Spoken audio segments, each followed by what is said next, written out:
Bifurize igitondo cyiza, igitondo cy'umugisha, igitondo cy'amahoro, igitondo cy'ibyishimo, igitondo cyo kubona Imana, igitondo cy'amahirwe ya kabiri. Nubwo aya mbere yari yarapfuye, ariko reka nkwifurize igitondo cy'amahirwe ya kabiri. Turashimira Imana iduhaye iki gitondo, izaturinda amajya n'amaza. Uyu muririmbyi yarafashijwe, arebye asanga nta handi ho kuburira amaso, aravuga ngo Mana nduburira amaso yanjye ku misozi, mbese gutabarwa kwanjye kwavahe? Aravuga ngo kuwiteka niho guturuka, ku Mana yaremye ijuru n'isi. Reka mbabwire, tugeze mu gihe kigoye kandi abantu batabona. Tugeze mu gihe ibihugu by'ibihangange, amareta na za guverinoma zimaze kunanirwa, zananiwe, zabuze ikindi cyo gukora, zidafite uburyo, zidafite ikindi, aho bageze nabo bamaze kubona ko nta kindi kigishoboka uretse kuburira amaso yacu ku misozi. Haleluya! Kuwiteka ngo uyu yaravuze ngo Mana nduburira amaso yanjye ku misozi, mbese gutabarwa kwanjye kwavahe? Yuburiye amaso ku misozi, ayuburiye ku mafaranga, ayuburiye kuri diplome yamaze igihe arwana nayo, avuga ngo namara kwiga azaza afashe umuryango, azaba abaye umuntu ukomeye, azaba agize agaciro. Ayuburiye w'amaso, asanga nayo nta kintu imumariye. Yuburiye amaso ku mafaranga, asanga amafaranga nubwo ayafite ntiyamukijije umugongo, ntiyamukijije sida, ntiyamukijije kanseri, ntiyamubujije kurararira, ntiyatumye abana be batabibira, ntiyatumye abana be bataba ibisambo, ntiyatumye abana be batanywa urumogi. Nubwo amafaranga yafite, ntiyigeze afata abana be ngo abahe indangagaciro z'ubumuntu. Nawe biramuyobera, yitegereje asanga ntabwo yakuburira. Yuburiye amaso ku mwanya afite, ku ranka yambaye, asanga Namani yari ayambaye ari general furu, ariko abona ntibyamukijije ibibembe. Ndavuga ngo Mana nduburira amaso yanjye ku misozi, mbese gutabarwa kwanjye kwavahe? Aravuga ngo kuwiteka niho guturuka, ku Mana yaremye ijuru n'isi. Reka mbabwire, muri iki gitondo, kuri uyu munsi, kura amaso ku bantu, kura amaso kubo wita ko bakomeye nabo byabashobeye, kura amaso kuri mwene wanyu, wimuhangaho amaso uvuge ngo afite umwanya ukomeye. Uyu munsi ashobora kuba akomeye, ejo akava muri uwo mwanya isoni zikagukora. Uyu munsi ushobora kumugira ikigirwamana akaba akomeye koko nibyo, ejo bakamuha demobe bikaba birarangiye. Uburira amaso yawe kuwiteka. Mukobwa, uburira amaso yawe kuwiteka. Mama, wikwikomeza, wikwihagararaho, wivuga ngo umutware wanjye n'ikibamba. Nibyo, ariko ejo ibintu bishobora guhinduka, ugasanga ugiye gusaba uwo wimye. Reka nkugire inama, uburira amaso yawe ku musozi. Imana ibaha umugisha. Ntabwo mfite amagambo menshi yo kuvuga uyu munsi. Ndagira ngo mbabwire ko Imana ibakunda. Ndagira ngo mbabwire ko umugambi w'Imana ari mwiza. Gahunda y'Imana niyo kukubohora, niyo gucagagura ingoyi zikuboshye. Icyatumye Imana impamagara ni ukugira ngo mbwirize ubutumwa bwiza. Ubutumwa bwiza rero harimo kubwira abantu kureka ibyaha, harimo kubwira abantu kureka ubugome, kureka kubabarirana. Nijoro hari abantu nabyukije noherereje message nagize umwanya munini cyane wo gusenga. Nabyukije abantu benshi cyane, nkunda kubyuka saa 9 cyane ndasenga, mfata umwanya ndasenga, nsengera uyu munsi, nsengera igihugu, nsengera ndasenga, nganira n'Imana. Imana irambwira ngo mbwira abantu kwimanuwe no guhembura imitima yabo. Haleluya. Imana irambwira ngo mbwira abantu kwimanuwe no guhembura imitima yabo. Imana irambwira ngo mbwira abantu kwimanuwe no kubakiza inzara. Imana irabizi ko abanyarwanda mushonje, nubwo mwihagararaho, nubwo mwiyemera, ariko Imana irabizi ko ushonje. Kwa runaka ashobora kuba hari umufuka w'umuceri, ukavuga ngo pastor uravuga ngo turashonje kandi wanjye hari umufuka w'umuceri. Yego ni iwawe, ariko ntabwo uzi ko iwanjye uhari. Niba rero wowe ibyo kurya bihari, iturize, hari uw'Imana ivuganye nawe. Rati Imana yambwiye ngo imanuwe no kukumara inzara. Hari abantu Imana ije kumara inzara, hari abantu Imana ije gukuraho igisuzuguriro, hari abantu Imana imanuwe no gukura mu buzima bubi busharira. Imana yambwiye ngo ije kumara abanyarwanda inzara, imanuwe no gutanga uburumbuke mu bikorwa by'abanyarwanda. Nasenze Imana, manandurira amaso yanjye ku misozi, mbega utabarwa kwanjye kwava he mubimbwire, kuwiteka niho guturuka, ku Mana yaremye ijuru n'isi, kuwiteka niho guturuka, ku Mana yaremye ijuru n'isi. Imana irambwira ngo mbwira abantu kwije kumara abanyarwanda inzara. Ndakomeza nganira n'Imana, nyibaza ibyo numvaga nshaka kuyibaza, nganira na Mwuka Wera. Imana irambwira ngo ije gukora ibitangaza muri iki gihugu, irambwira ngo ije gutanga ububyutse. Bantu b'Imana, nubwo mubona bimeze bitya, abakozi b'Imana mu nyumva hirya no hino, nubwo mubona bimeze bitya, reka mbabwire icyo naganiriye n'Imana muri iri joro. Imana yambwiye ngo iki gihugu kigiye gutobokamo ububyutse, iki gihugu kigiye gutobokamo ububyutse. Ibi byose mubona byagiye bitsikamira itorero, bitsikamira umurimo w'Imana, bitsikamira abashumba, mugiye kwibaza aho bigiye muhabure, kuko tugiye gukora. Reka mbabwire, tugiye guhanura, tugiye kuvuga Imana. Abantu bagiye kuvamo za nyabingi, abapfumu utuzu twabo bitegure ko tugiye gushya, dore ko basigaye banabeshya ku mugaragaro, bagatinyuka bakajya kuri radio bakabeshya ngo bizagenda gutya ntibi. Ariko bundi mwakwiyeguriye Imana. Iki Imana ibitaberetse niki? Niba umuntu ahagaze akavuga ngo nyabingi ze zimubwiye ko ikipe izatsindwa, yarangiza igatsinda, ariko haryo ubwo Imana ntibimumwaje, ntibimweretse ko nyabingi ze zidafite agaciro, mwahindukiriye Imana rata. La sopeleze bonema. Imana yambwiye ngo iki gihugu kigiye kuba mu bubyutse, abantu bagiye gukorera Imana.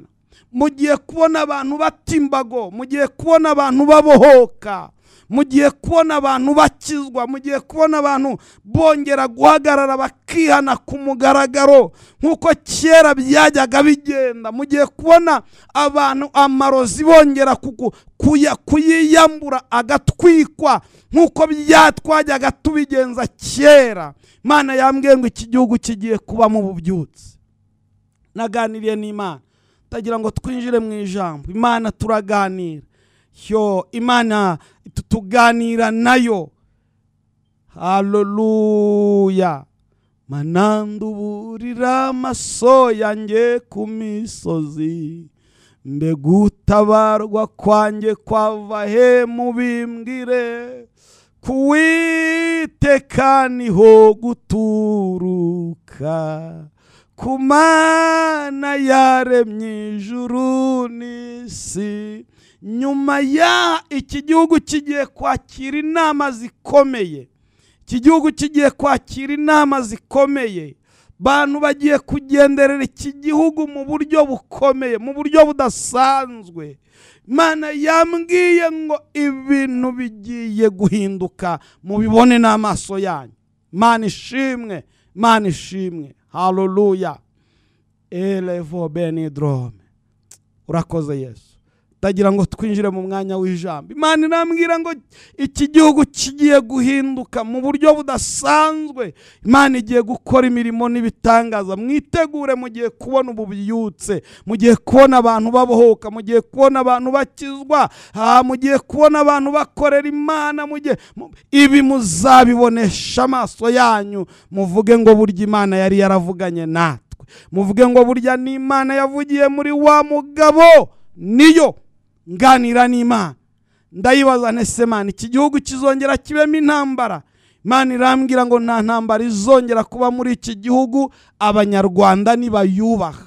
Icyo musabwa ni ukubaha Imana. Haleluya. Imana irambwira, reka mbisubiremo, Imana irambwira ngo abanyarwanda nibubaha Imana, nta ntambara izongera kuba muri iki gihugu. Abanyarwanda mwubaha Imana. Irambwira ngo mbwira abantu mureke amashyari, irambwira ngo mbabwire mureke amashyari, mureke kugambanirana.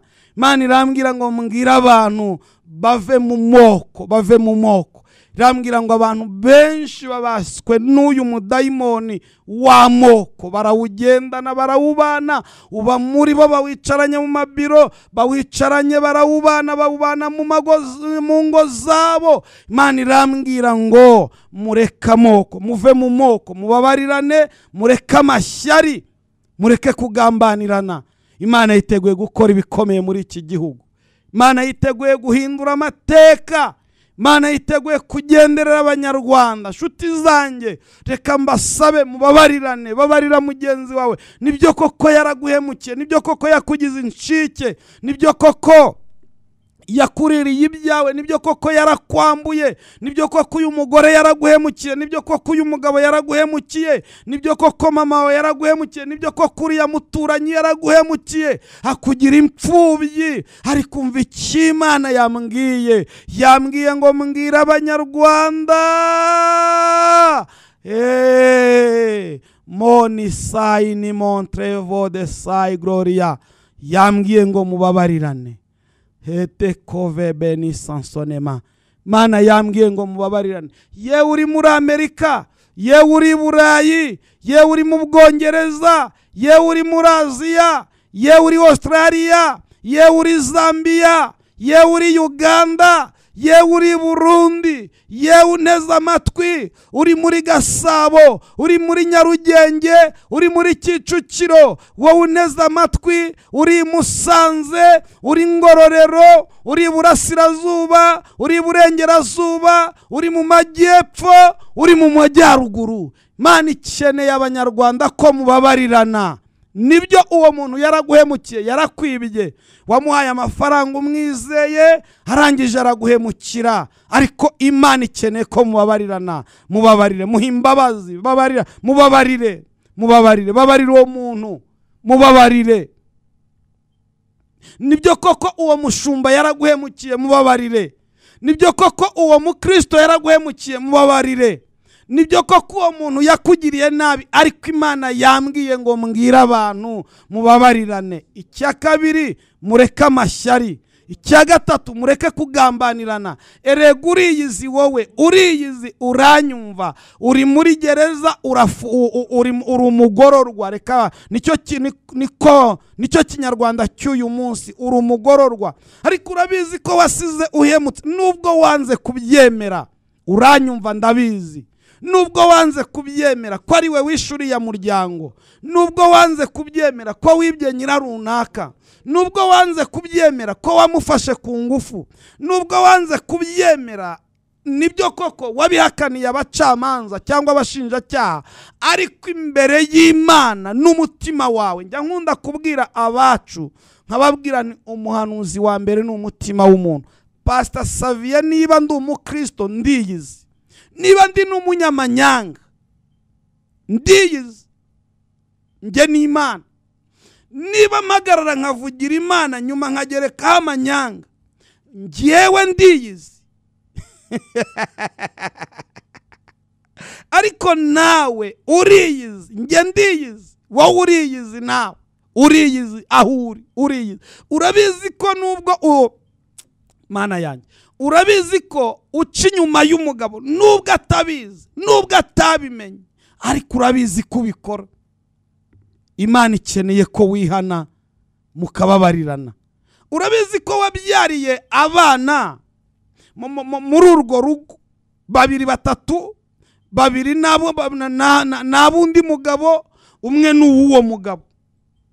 Nawe urabizi uko diru wayikirinye, urakuzi. Uwo mugabo ntabyo azi, ariko wowe urabizi. Nubwo utabimwemera, ariko umutima wawe urabigushinze. Yego nshuti yanjye, sibyo rata? Urabizi ko wakuyemo inda. Imana ikeneye ko mubabarirana. Uko niko Imana yambwiye. Murakoze. Ntimukabura amata, Imana ntikabura amashyi, twateranye. Ngaho yikomera amashyi rata. Tugiye gusoma ibyakozwe n'intumwa, ibice ni 3. Mfite ijambo rito ngiye kuvugaho iminota itarenze 5. Rivuga ngo Imana iguhuze n'umuntu ufite ibyawe. Imana iguhuze n'umuntu ufite ibyanjye. Kuri iyi radio nicayeho, nyuma y'imyaka myinshi nyicayeho, iri ni ryo jambo nasengeyemo saa 9. Nabwiye Imana ngo impuze n'umuntu ufite ibyanjye. Hari umuntu ufite ibyawe, hari umuntu ufite akazi kawe, hari umuntu ufite visa yawe, hari umuntu ufite diplome yawe, hari umuntu. Imana iguhuze n'umuntu ufite ibyawe. Ibyakozwe n'intumwa 3, 6 kugeza hepfo gatoya. Haravuze ngo Petero aramubwira ati, ifeza n'izahabu ntabyo mfite, ahubwo icyo mfite ndakiguha mu izina rya Yesu Kristo w'i Nazareti, haguruka ugende. Maze amufata ukuboko kw'iburyo aramuhagurutsa. Uwo mwanya ndagira ngo iri jambo ryandike, ni ijambo rivuga ngo numva Mwuka Wera nyongorera, rivuga ngo bigiye kuba. Ntabwo ibi ngibi bizabejo, ntabwo ari ejo bundi, ibi bigiye kuba nona. Uranyumvura igikongoro, uranyumvura epfiyo kinyamakara, ibi bigiye kukubaho nona muri iyi minota yo gusenga. Niba wandika, wandike. Hari abantu bagiye kubohoka, hari abantu bagiye kwinjira mu kazi, hari abantu karande zigiye kuvaho, hari abantu inyatsi zigiye kuvaho, hari abantu indwara zigiye kurekura, hari abantu abazimu bagiye gusakuriza iwabo mu masaro, aho bari abazimu babarekure. Haravuze ngo maze amufata ukuboko kw'iburyo aramuhagurutsa. Uwo mwanya aho urivuga ngo nonaha, uwo mwanya ntabwo ari ejo. Ndagira ngo mbwire abantu ko atari ejo, oya. Maze amufata ukuboko kw'iburyo aramuhagurutsa. Uwo mwanya ibirenge bye n'ubugombambari birakomera. Arabambaduka, arahagarara, aratambuka, yinjirana nabo mu rusengero, atambuka yitera hejuru, ashima Imana. Abantu bose babona agenda ashima Imana. Baramumenya ko ari we wajyaga yicara ku irembo ry'urusengero, iryawe sinzi uko ryitwa ryiza, asabiriza ngo bamuhe. Barumirwa cyane, abantu bagiye kumirwa, batangazwa n'ibimubayeho. Amen. Nakwambiye abantu bagiye gutangazwa n'uburyo ubonye akazi. Nta mwene wanyu wagusunitse, nta muryango wagusunitse, nta muntu ugusunitse. Umva, abantu bagiye gutangazwa. Abantu bagiye gutangazwa n'uburyo ubonye umugabo, n'uburyo wubatse urugo, kandi bari baravuze ko utazigera wubaka. Uyu ni umuntu Bibiliya itavuze izina, itavuze uwo ari we, ntivuze niba ari umugabo, ntivuze niba ari umugore, ntivuze niba ari umukobwa, ntivuze niba ari umusore, ntivuze niba yari yarashatse cyangwa atarashatse, ntivuze niba yari afite abana cyangwa niba yari ingumba. Iravuze ngo ni umuntu wavutse aremaye ibirenge. Uyu muntu baramuhekaga bakamujyana bakamutereka ahantu umurimo we ari uwo gusabiriza. Tagira ngo mbwire abantu iminsi ba myinshi igahimwa n'umwe. Abantu benshi banyuraga kuri uyu muntu, abantu benshi batambutse kuri uyu mugabo, abantu benshi batambutse kuri uyu mugore, abantu benshi batambutse kuri uyu mukobwa, abantu benshi batambutse kuri uyu, abantu benshi bakunyuzeho. Bene wanyu, baso wanyu, banyoko wanyu baraguhebye, baravuze ngo uriya we nuwo gupfa, yabaye ikigoryi, byararangiye. Baravuze ngo uriya we dusa n'abamushinguye. Mu yandi magambo, abantu bagushinguye ugenda, uriya se yakora ubukwe, uriya se yashaka, uriya se yabyara, imyaka 30 amaze ashatse, uriya se yabyara. Baraguhebye. Ariko umva, abantu batangajwe n'ibikubayeho, barumiwe. Kandi ntabwo ari kera. Ndagira ngo ngutangarize ko atari kera.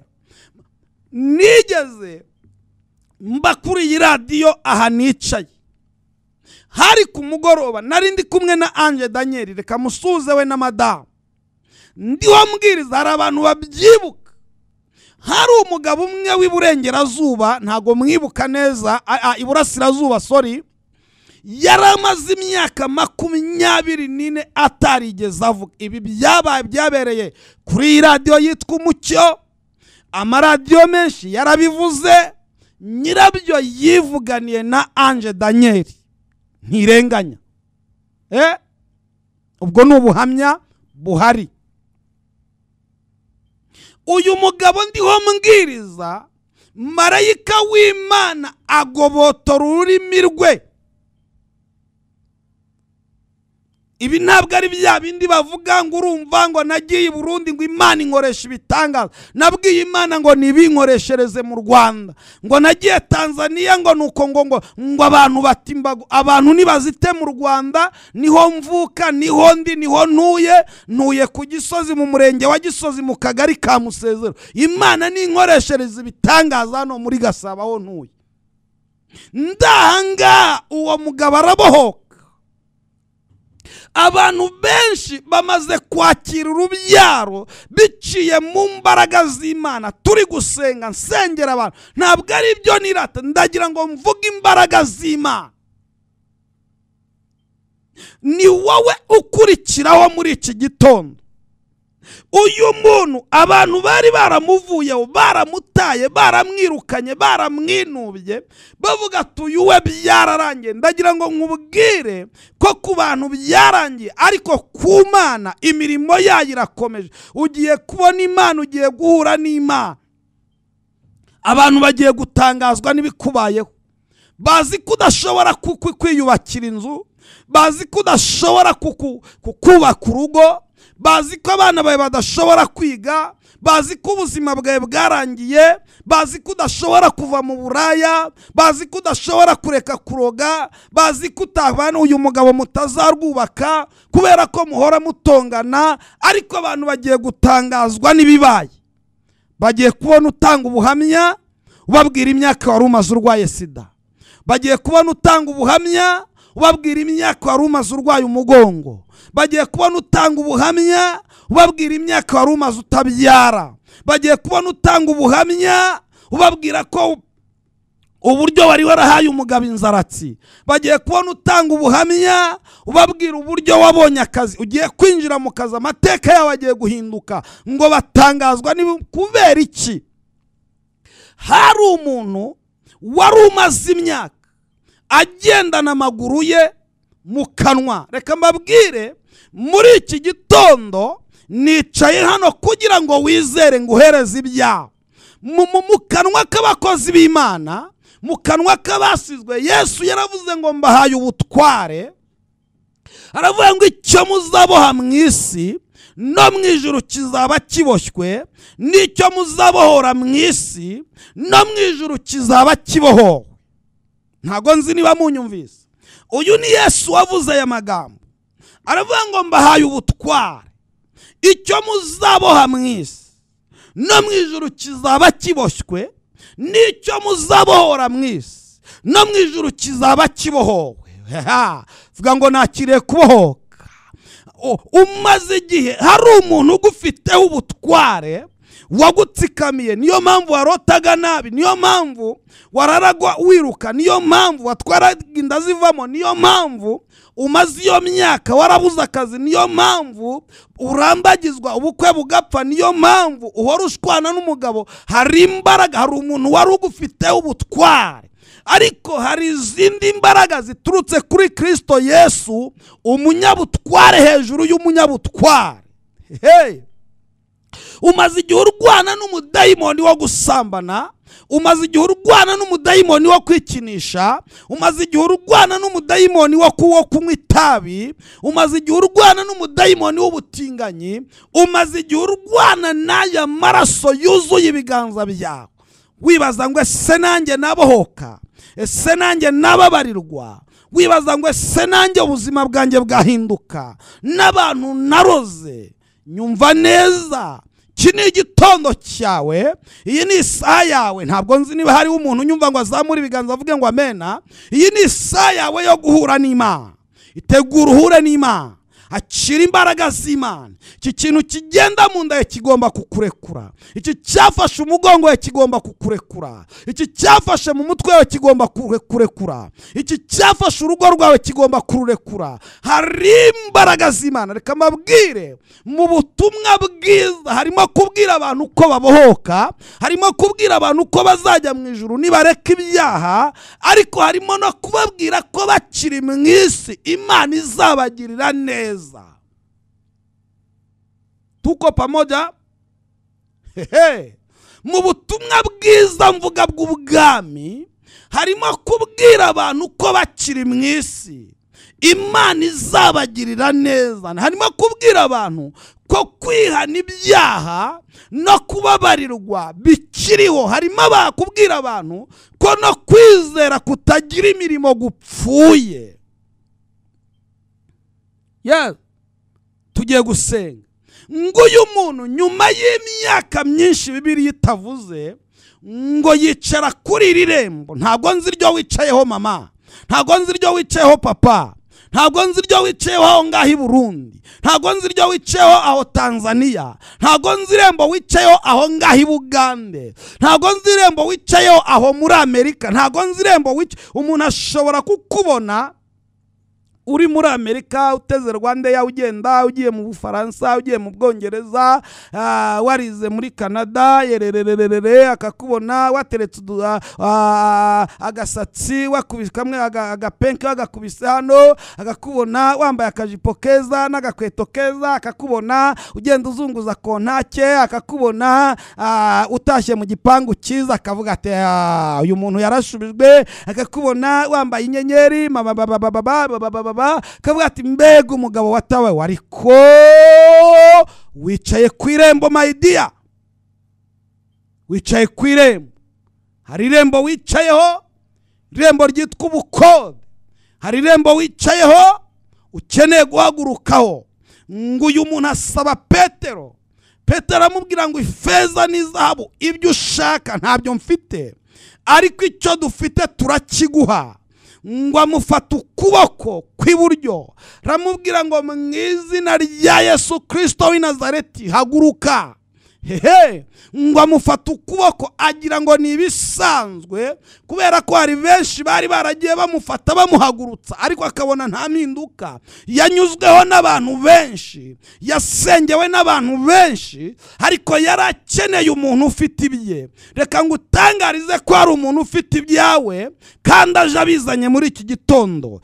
Hari umuntu ufite inzu yawe, hari umuntu ufite visa yawe, hari umuntu ufite imodoka yawe. Ndagira ngo nkubwire mbabwire, ntabwo Imana iragera ku rwego ikoresha ibiti, ahubwo Imana ikeneye ko aba bantu bumva. Umuntu ufite ibya ikuzo akabizana, umuntu ufite ibya saviye muri iki gitondo akabizana, yaya, umuntu ufite amafaranga yanjye akayohereza.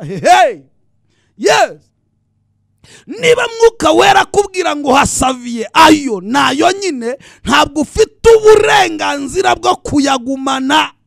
Iryo jwi riguhata rikubwira ngo yatange, yohereze, ubwo nyine yohereze.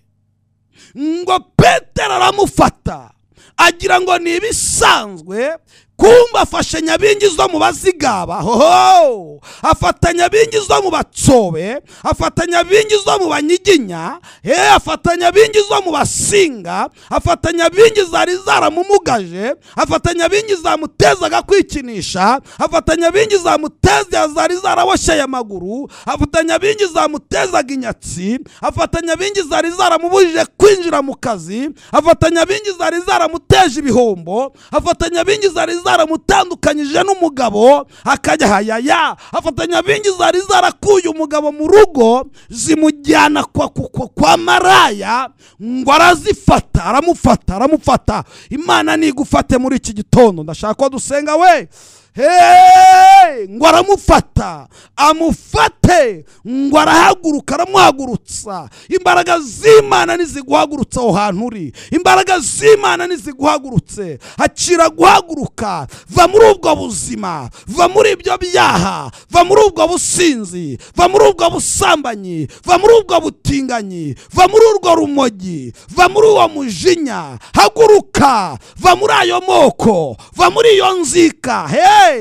Vamo, haguruka, va muri ubwo bugugu, haguruka. Ngo aramuhagurutsa. Undi ngo agira ngo ni ibisanzwe kubera ko yari yaramenyere, ariko hari umuntu wari uzanye ibiye.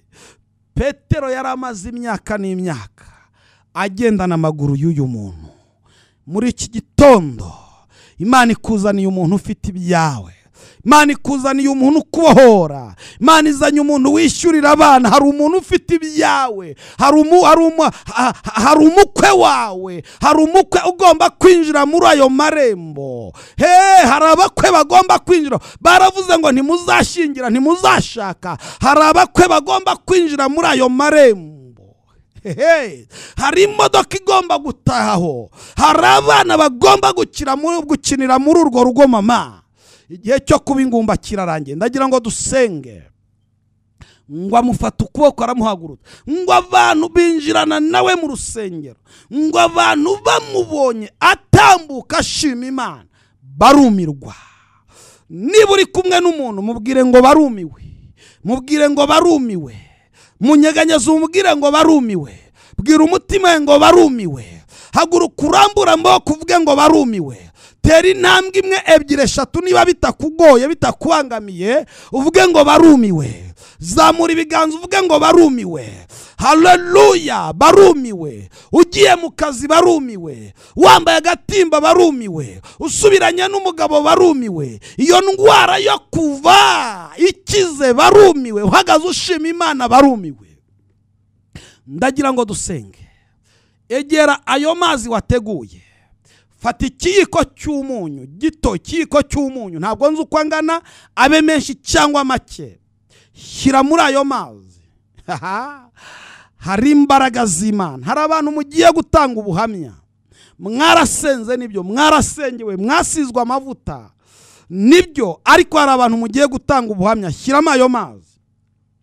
Aya mazi tumaze kuyasengera, uraza kuyakoresha, uraza kuyanywa, nubishaka uraza kuyatekesha, nubishaka uraza kuyakoropesha, nubishaka uraza kuyafurisha. Hari imbaraga zaboshye ubuzima bwawe zigiye kukurekura, zikurekuye. Nyuma yuko dusengeye ayo mazi, ugiye kwakira ibitangaza. Abantu bamwe muraza gufatwa n'akadiyare, ibiri mu nda yanyu bisohoka. Ntimuze kugira ubwoba, kuko hari imbaraga z'Imana. Rambikaho ikiganza cy'iburyo. Aho uri ntabwo mpazi, ariko rambikaho ikiganza cy'iburyo niba wakoze ibyo nakubwiye. Hanyuma itegure dusenge. Mana yamamagaye, Mana yakoranye na Elisa, ahagarara ku mazi, ashyiramo umunyu, aravuga ngo Uwiteka aravuze ngo ahumanuye iyi soko ntizongera kwica ndetse no kurumya. Elisa ntawe uhari, ariko Saviye ndi hano kuri radiyo Umucyo, nanjye nsengeye aya mazi aba bantu bafite kugira ngo ahinduke umuti. Ndayahumanuye, nyahinduye amaraso ya Yesu, abari buyanywe bakire, inka ziri buyanywe zari zaragumbye zibyare, izitakamwaga zikamwe, imirima yari yararumbye yere mu izina rya Yesu. Abari bafite indwara bakire, natuye kubohoka kudasanzwe. Aya ntabwo akiri amazi, tuyahinduye umuti, yinjiye mu mibiri y'aba bantu bakira imirimo n'ibitangaza.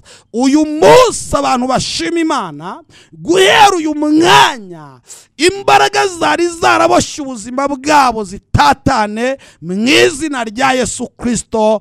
Kuva uyu mwanya amaguru yabaye mazima, abayakaraba, abayanywa, abayafurisha, buri kintu cyose cyari cyarababangamiye kirangire. Mwakira ubutabazi mu izina rya Yesu Kristo.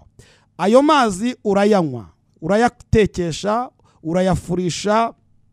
Uyu mugabo wagiye wagutaye aya mazi uyatekeshe, umuhendahenda rye kuri ibi biryo, niyongera kuva muri uru rugo uzambwira. Ugiye kubyara nshuti yanjye, umaze igihe warabuze urubyaro, ugiye kubyara. Ibi ndabivuga nk'umuhanuzi, ugiye kubyara ukinywa ayo mazi. Ibintu byari biri mu nda yawe bigiye gusohoka. Emi ari hano mu kanya araza kwakira amatelefone. Abantu bamwe mugiye gufatwa n'akadiyare gake kubera ibintu byari biri mu nda zanyu, bandi muraza kuruka ibyari mu nda zanyu bisohoke, muraza guhamagara mutanga ubuhamya bw'iby'Imana ikoze. Murakoze. Nitwa Revera Pasteur Ucimigo Saviye. Nimero yanjye ni 0788 29 83 48 0782 29 83 48. Shalom, ndabakunda mu izina rya Yesu. Mvuye hano wampamagara. Imana iguhe umugisha.